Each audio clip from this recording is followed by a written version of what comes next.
Y como siempre, con todo el entusiasmo, estoy aquí con mi querido Francisco Martín Oreda. ¿Cómo estás? Bueno, bien, Pericote. Bueno, con esta preocupación, estamos viendo en los diarios todos los días los niveles de putrefacción política que existe en nuestro país.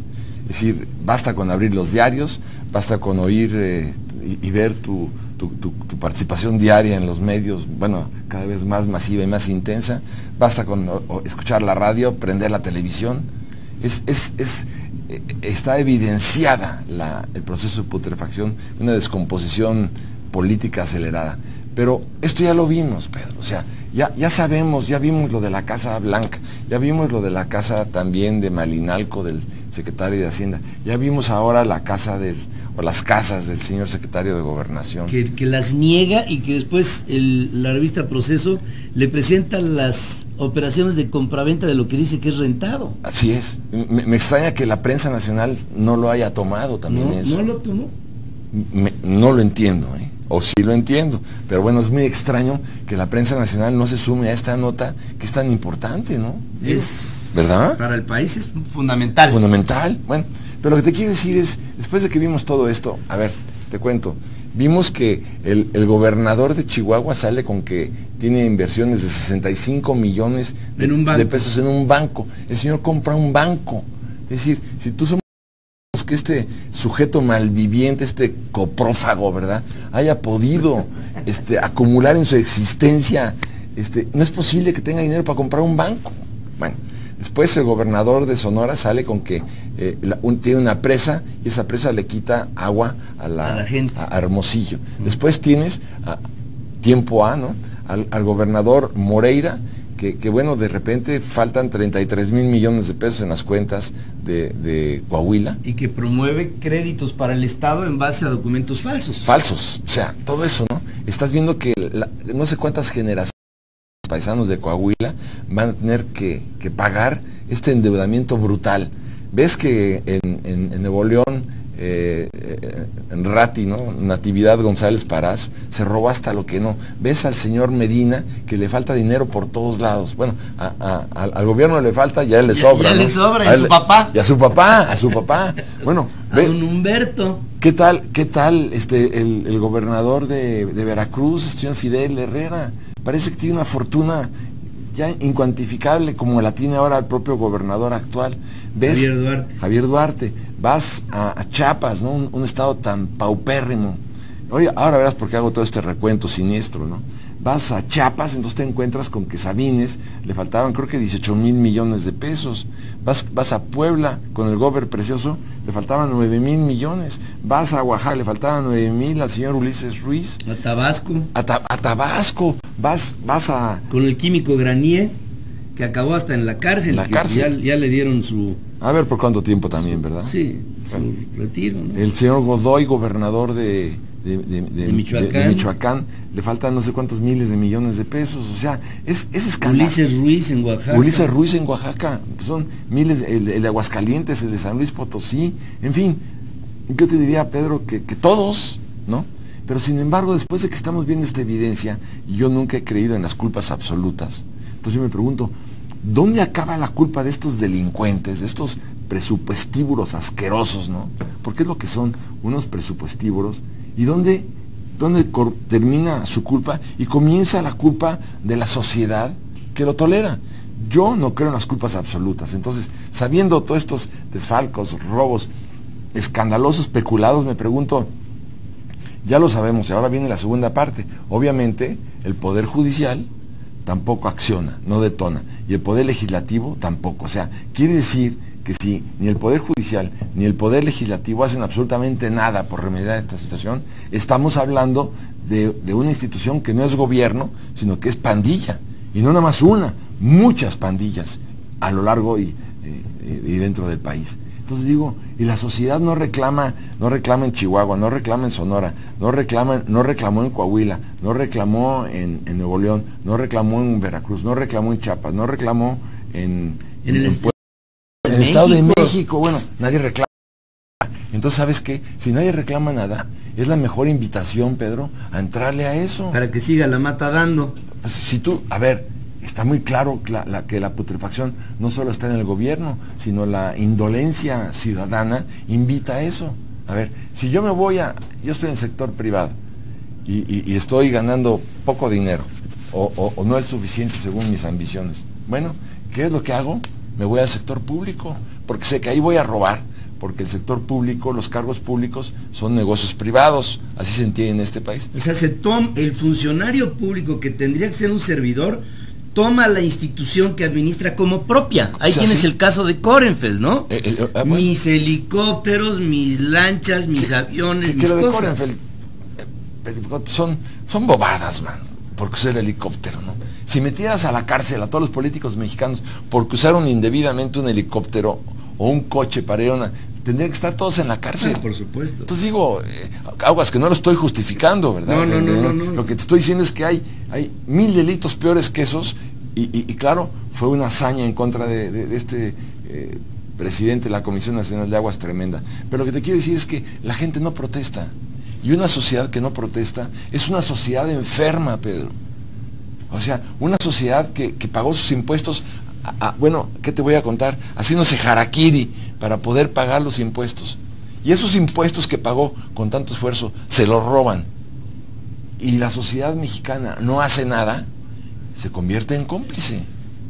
¿Por qué? Porque no está haciendo nada, no está reclamando lo suyo. ¿Por qué no reclama lo suyo? Las explicaciones las tenemos desde los años de la Santa Inquisición y del Tribunal del Santo Oficio, donde quien protestaba o quien reclamaba cualquier cosa, pues o iba a dar a la pira o iba a dar a los sótanos del Santo Oficio para ser torturado, ¿no? O hasta descuartizado. Vi el otro día una gráfica, Pedro, un dibujo espantoso donde enfrente de la Catedral de México amarran a un indígena que seguía todavía cometiendo todo tipo de idolatrías, todavía creía en Huitzilopochtli, en Quetzalcóatl, en Coatlicue. Bueno, lo amarran en el piso tirado boca arriba, lo amarran con unas cuerdas de cada pierna y de cada brazo a 4 caballos. Y hay 4 verdugos que le pegan al unísono un fuetazo a los caballos para que cada animal, cada bestia salga en sentido contrario, y ahí queda descuartizado el hombre. Entonces, bueno, me estoy saliendo del tema, bueno, porque son temas también que apasionan, pero lo que te quiero decir es que me desespera mucho la inactividad social. Es decir, la inactividad social es una invitación a la delincuencia, porque tú sabes que si tú robas en el gobierno no te va a pasar nada. Entonces, de tonto, no entras al gobierno y dejas tu negocio. Pues es mucho mejor negocio entrar al gobierno y utilizar tu cargo público como un negocio privado que consecuentemente trabajar dignamente. Últimamente me han platicado de casos de gente que dentro de la estructura gubernamental es honrada, sí, que la han corrido, claro, porque no sirve para la maquinaria de la corrupción. Así es. Entonces se estorba. Ya mejor. Bueno, a una amiga mía, Pedro, lo que estás diciendo es la Biblia. A una amiga mía yo la ayudé a que entrara en la delegación Miguel Hidalgo, aquí en la Ciudad de México. Entró a la delegación Miguel Hidalgo y ganaba 16,000 pesos mensuales. Y estuvo trabajando ahí hasta que un día llegó un sujeto y le dijo, le doy 100,000 pesos a usted si me ayuda a sacar una licencia de construcción. Y entonces ella le dijo, lárguese de aquí, yo no soy una corrupta. ¿Por quién me ha tomado? ¿Quién le dijo que yo acepto dinero? Y lo largó de su oficina. Fue y le dijo a su jefa, mira lo que me pasó. ¿Quién te ofreció ese dinero? Pues este señor, hiciste muy bien, te felicito, bravo. Así es como hay que arreglar las cosas en esta delegación. La delegación Miguel Hidalgo. Bueno, al otro día llega a su oficina, Pedro, y su escritorio estaba en el pasillo. La sacaron de su privado, pusieron el escritorio en su pasillo, sin teléfono, sin nada, los retratos de sus hijos y todo lo metieron en una caja de jabón, ya lo echaron. Entonces ella fue a ver a su jefa y le dijo, oye, mira lo que me pasó. ¿Quién te hizo eso? Sacaron mi escritorio. Ahora mismo pongo orden, mete tu escritorio, ahora me voy a poner orden. Pasó el día, no pusieron orden. Al otro día, todavía no te regresan a tu lugar, no, regrésate. Bueno, ¿qué pasó? Que renunció porque se la pusieron. ¿Se dio cuenta que estaba rechazada? Estaba rechazada porque no entró al engranaje de la putrefacción de la delegación Miguel Hidalgo. Entendamos, Pedro, que las delegaciones son centros de aglomeraciones de pandillas, de mafiosos que vienen nada más a lucrar con el patrimonio público. La capital de la República, es la cabeza misma de la putrefacción nacional. Ahora, la honestidad se profesa con el ejemplo. Claro.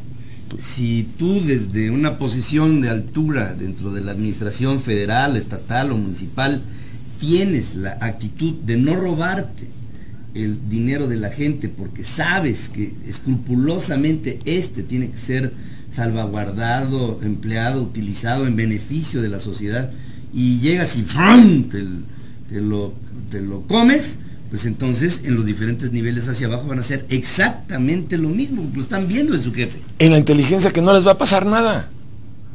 Tú ves que el oficial mayor del gobierno de la ciudad se roba no sé cuántos millones de pesos. Su castigo fue la renuncia y la inhabilitación para ejercer un puesto público en los próximos 15 minutos. ¿Y ya? Se acabó. No hay problema. Oye, así, pues ¿por qué no vas a robar si no te va a pasar nada? En cualquier otro lugar, Pedro, cae un gobierno. Estamos viendo ahora, por ejemplo, las protestas que hay en contra de la señora Rousseff, por la putrefacción también que hay en Petrobras, en Brasil. Ves Río de Janeiro, ves Brasilia, ves Sao Paulo. Ha habido concentraciones hasta de 500,000 de personas pidiendo. Ahí ves una sociedad que protesta. Aquí nadie protesta.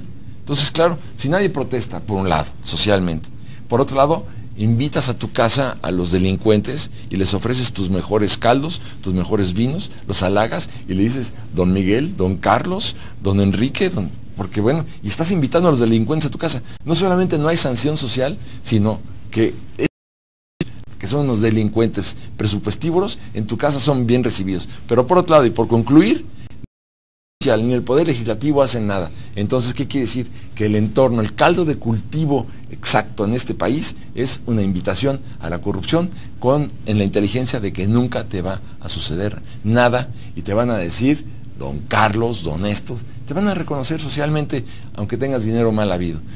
Pobre político, pobre político. Era un postulado de los políticos del pasado. Así es. En fin, y del presente. Y del presente, bueno, pues sí, por supuesto.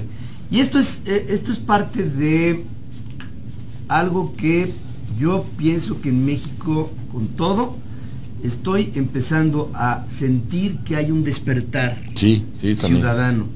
Empiezo a ver que hay dentro de las redes sociales 1, 2, 3 por mí, por todos los mexicanos, venga, no queremos más a Peña Nieto.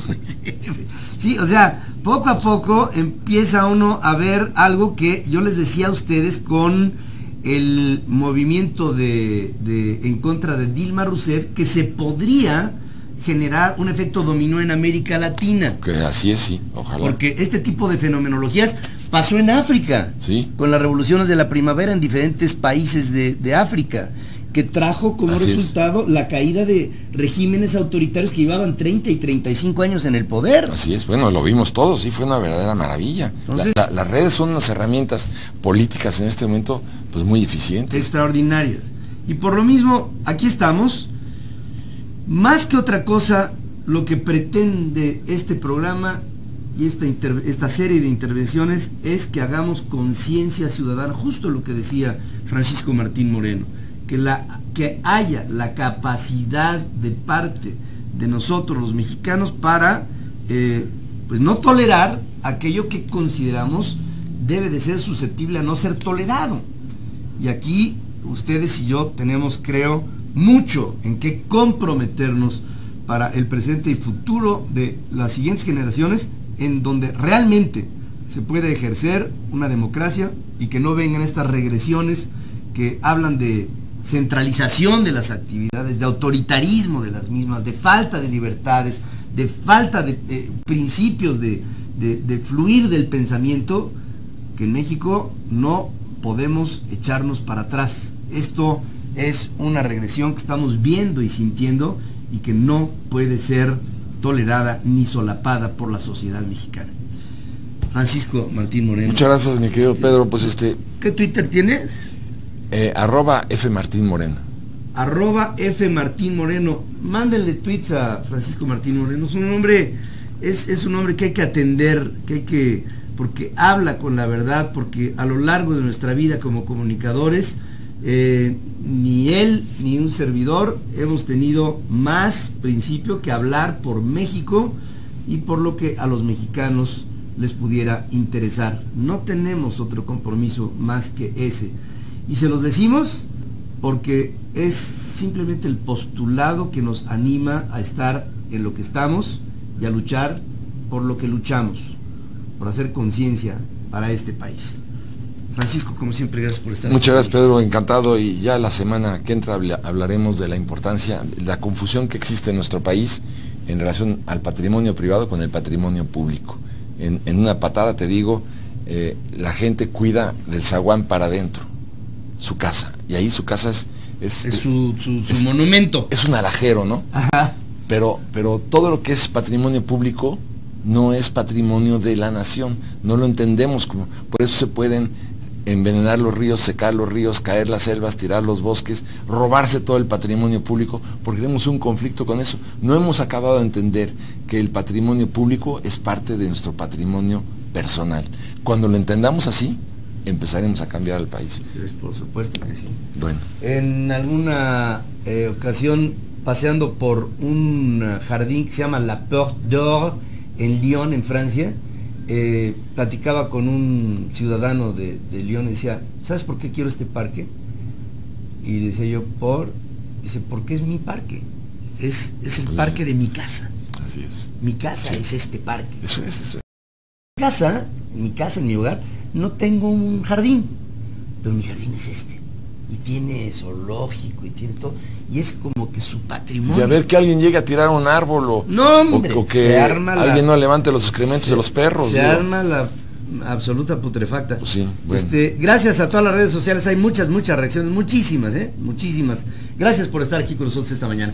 Vamos a un corte, amigos, en la República Mexicana. Aquí regresaremos con más información. Estamos en ferris.com.mx, Ferris Live TV. El Twitter de mi querido Francisco Moreno es @F Martín Moreno. F Martín Moreno. Ahí está para servirle a usted que está siempre pendiente. Regresamos.